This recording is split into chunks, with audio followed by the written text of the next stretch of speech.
Imagine it's payday and you're at the supermarket. You pick up the same bag of groceries you bought last year, only now the total at the till makes your stomach drop. Your pay stub hasn't changed, but your money seems to evaporate faster than ever. Across cafes and kitchens from Amsterdam to Austin, friends shake their heads over rent hikes, empty restaurants, and the price of eggs. Meanwhile, you hear that gold has smashed through $4,000 an ounce, up by roughly half compared with last year. And Bitcoin is surging to levels that used to sound like science fiction. At the same time, the dollar itself has had one of its steepest slides on record. Something fundamental is happening to our money, and it isn't just about numbers on a screen. Money is a social contract. It works only because we collectively trust that the bills in our wallets and the digits in our bank accounts will be honored when we want to buy groceries, pay rent, or invest in our future. For most of modern history, that trust has rested on a simple promise. The supply of money will grow roughly in line with the real economy. Governments once anchored paper money to gold, but in 1971, the United States formally severed that link. Today, our currencies are fiat money, created at will by central banks and backed by nothing more than the credit of the issuing government. In normal times, that system works because central banks are independent and disciplined. However, over the past decade, politicians and monetary authorities have stretched that trust to its limits by pumping trillions into the system. When central bankers expand the money supply faster than the economy is growing, it's a bit like watering down soup. The pot looks fuller, but each bowl tastes weaker. If everyone's wages and savings are denominated in that soup, the dilution shows up as higher prices. Investors have coined a dramatic label for the trend of abandoning paper currencies and piling into scarce assets such as gold and Bitcoin, the debasement trade. People with means are fleeing to things you can't print. The rest of us are left wondering why our paycheck buys less. The story of why your money is losing purchasing power isn't just about the past year. After the 2008 financial crisis, central banks slashed interest rates to zero and printed vast sums to rescue banks and stimulate growth. The pandemic response dwarfed even that. As investor Larry Lepard notes, U.S. policymakers shut down the economy, put hundreds of thousands of businesses out of work, sent out checks, and the debt shot from roughly $19 to more than $37 trillion. In 2 years, the U.S. money supply expanded by around 40%. Politicians are addicted to this liquidity. Lepard bluntly compares them to addicts and the Federal Reserve to a drug dealer, supplying cheap money to keep the party going. This tsunami of money created an illusion of prosperity. Asset prices, from houses to stocks to speculative technologies, blasted higher, making owners feel richer. But wages didn't keep up. By mid-2025, inflation in the U.S. had been above the Federal Reserve's 2% target for 6 straight years. In Europe, the cost of living crisis sparked protests and strikes as families struggled with surging energy and food bills. The real earning power of average workers has stagnated or even declined. An economist described the recovery as K-shaped. Households with stocks and property thrived, while those living on wages saw their purchasing power erode. When the price of everything rises faster than pay, inflation operates like a silent tax on the working class. Consider how wages and prices have diverged. The chart below illustrates an approximate index of real wages versus consumer prices since 2020. Wages, blue line, slipped during the pandemic and have barely recovered, while the cost of living, orange line, has continued its climb. The gap represents a growing burden on households. For those on the lower rungs of the income ladder, the squeeze is palpable. Americans earning less than $200,000 without large stock portfolios report that the economy feels bad despite official growth. Many working-class families are trading down to cheaper goods or giving up restaurant meals entirely. In Europe, unions have taken to the streets demanding wage increases merely to keep up with prices. Across Canada, nearly 2/3 of households say they desperately need interest rates to fall because debt payments are eating their budgets. Inflation is not an abstract statistic. It shows up in anxious conversations at the dinner table, in decisions to delay a doctor's visit, or in the dread of opening the energy bill. Higher prices are only part of the story. The other side of the debasement trade is that assets like gold and cryptocurrencies soar as investors seek refuge. Gold's price has broken through the $4,000 mark, up about 50% this year, and Bitcoin is hovering around all-time highs near $125,000. At the same time, the US dollar index has fallen roughly 10% in just 6 months.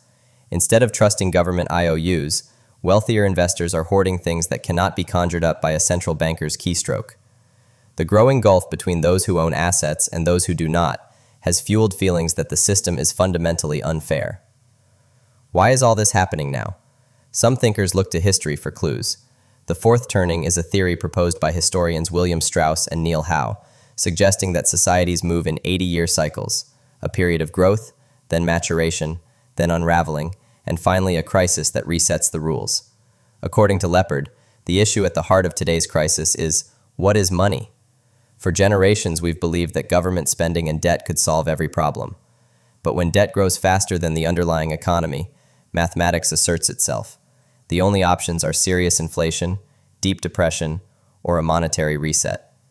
Leopard argues that structural inflation is now baked into the system because politicians refuse to rein in unfunded promises like pensions and healthcare. As interest payments on debt eat a growing share of the budget, governments may resort to yield curve control, printing money to buy their own bonds and cap interest rates. This is, effectively, debt monetization. Each crisis leads to bigger bailouts and more frequent interventions. We are living through a pivotal moment when the old monetary regime is cracking, but the new one has already emerged. The current system does more than erode purchasing power. It distorts incentives and feeds corruption. When wealthy institutions can borrow at near zero rates while ordinary families pay double-digit interest on credit cards, fairness evaporates. Leopard notes that policies like zero interest rates let hedge fund managers and big institutions leverage up to buy appreciating assets, while wage earners are left behind. Politicians exploit cheap money to fund wars and send out checks. It buys votes today at the cost of inflation tomorrow.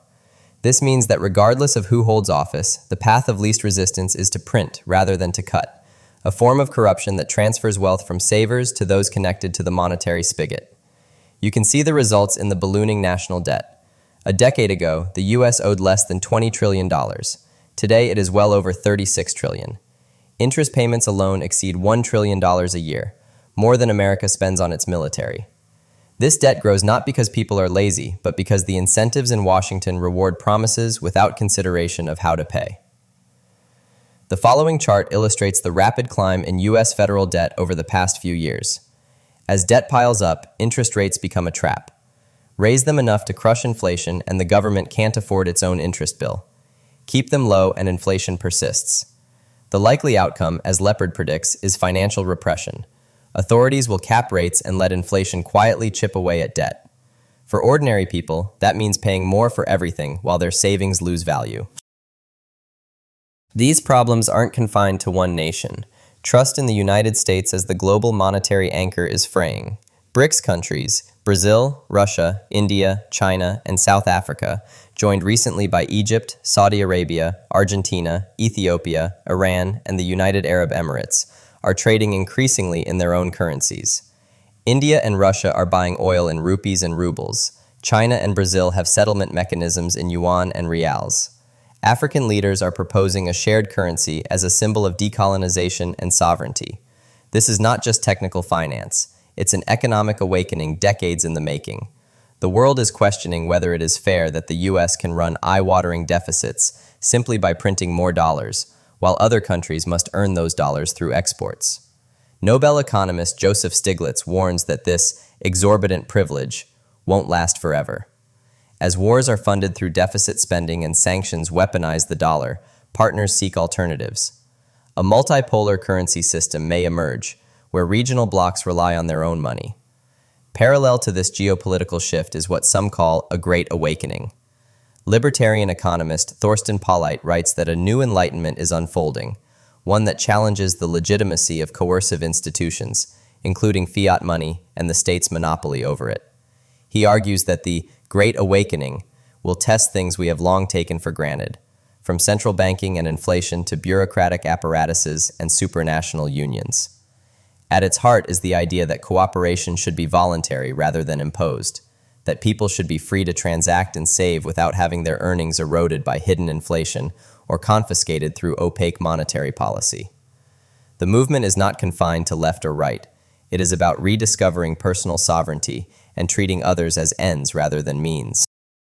Where does this leave us? Analysts are divided, but several trends are clear. First, major currencies are likely to keep losing purchasing power. Morgan Stanley projects that the US dollar could slide roughly another 10% by 2026. Gold is expected to continue its ascent. Bitcoin's role as a digital refuge is growing. Deutsche Bank analysts predict that within the decade, both gold and cryptocurrencies will appear on central bank balance sheets. Inflation may not return to pre-pandemic lows. Instead, economists expect it to settle in the 3 to 4% range as governments quietly inflate away their debts. And the financial markets could see one last explosive surge, a blow off top, before a reckoning occurs, according to veterans like Paul Tudor Jones. These projections are not certainties. Markets are volatile, and unexpected shocks, geopolitical, technological, or social, can change everything. Yet the broad arc of policy suggests that printing and borrowing remain the default response to crises. The debasement trade is, in part, a rational reaction to that reality. The chart below illustrates how differently gold, Bitcoin, and the US dollar index have performed since early 2024. Scarcity assets up, fiat down. Central banks have created oceans of liquidity, and the tides are exposing deep structural issues. Inflation is squeezing those who live on wages. Asset bubbles and easy credit are enriching those already at the top. Political incentives reward spending without accountability. Globally, trust in the dollar-centric system is wavering as new alliances seek monetary independence. Behind the headlines, a philosophical debate is emerging. Should money be controlled by a few and based on coercion, or should it be anchored to scarcity and voluntary exchange? The good news is that awareness is growing. The fourth turning suggests that crises create opportunities for renewal. When enough people understand how the system works, they can demand leaders who value sound money and transparency. They can choose to save in assets governments can't print, be it gold, silver, Bitcoin, or productive land. They can support innovations that decentralize finance and give individuals more control. And they can engage in conversations, like this one, that cut through jargon and expose the hidden cost of free money.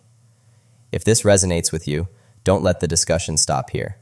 Share this video with friends and family who wonder why everything feels more expensive. Explore the articles and studies mentioned. See the reference list below to deepen your understanding.